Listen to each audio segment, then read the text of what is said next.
नमस्कार, मी रुशाली यादव सारंग। या बुलेटिनमध्ये आता आपण बातम्या विस्ताराने पाहणार आहोत। बुलेटिनच्या सुरुवातीला पुण्यातली महत्त्वाची बातमी। रवींद्र धंगेकर पोलीस आयुक्तालयाबाहेर आंदोलनाला बसलेले आहेत।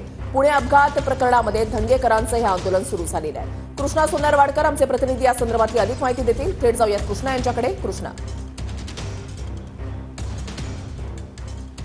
वृषाली, आपण पाहतो की पुण्याच्या हिट अँड रन प्रकरणानंतर आपण पाहतो की अनेक आरोप प्रत्यारोपामागच्या 4 ते 5 दिवसापासून आपण पाहतो आहे। काँग्रेसचे नेते आणि पुणे लोकसभेचे महाविकास आघाडीचे उमेदवार रवींद्र धंगेकर यांनी सुद्धा आरोप केलेले होते आणि आता आपण पाहतो की पुण्याच्या पोलीस आयुक्त कार्यालयाच्या समोर ते आता आंदोलनाला बसलेले आहेत।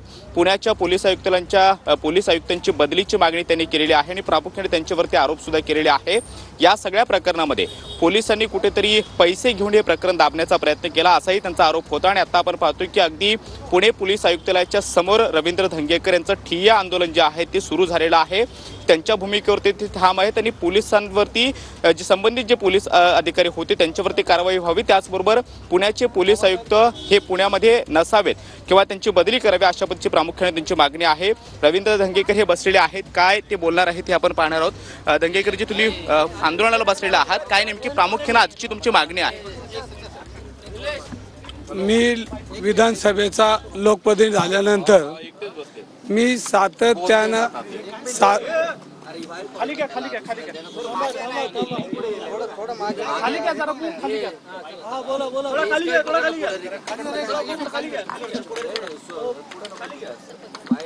मी विधानसभेचा लोकप्रतिनिधी झाल्यानंतर मी सातत्यानं अंमली पदार्थ असेल, पब संस्कृती असेल, ही पुणे शहरातून हद्दपार करा ही मागणी केली होती।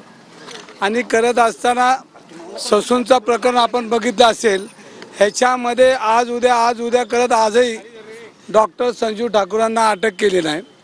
हे सरकार गुन्हेगारांच्या पाठीशी आहे, हे चित्र आज आपल्याला दिसतंय। 2 दिवसापूर्वी पुण्यामध्ये ज्या 2 इंजिनियर मुलांची अपघात मानणार नाही ती हत्या झाली आणि हत्या झाल्यानंतर पोलीस अधिकाऱ्यांनी ज्या पद्धतीने याचा तपास केला, ह्या तपासामध्ये अनेक त्रुटी ठेवल्या। ह्या प्रकरणामध्ये 2-2 एफ.आय.आर फाडल्या गेल्या आणि अशा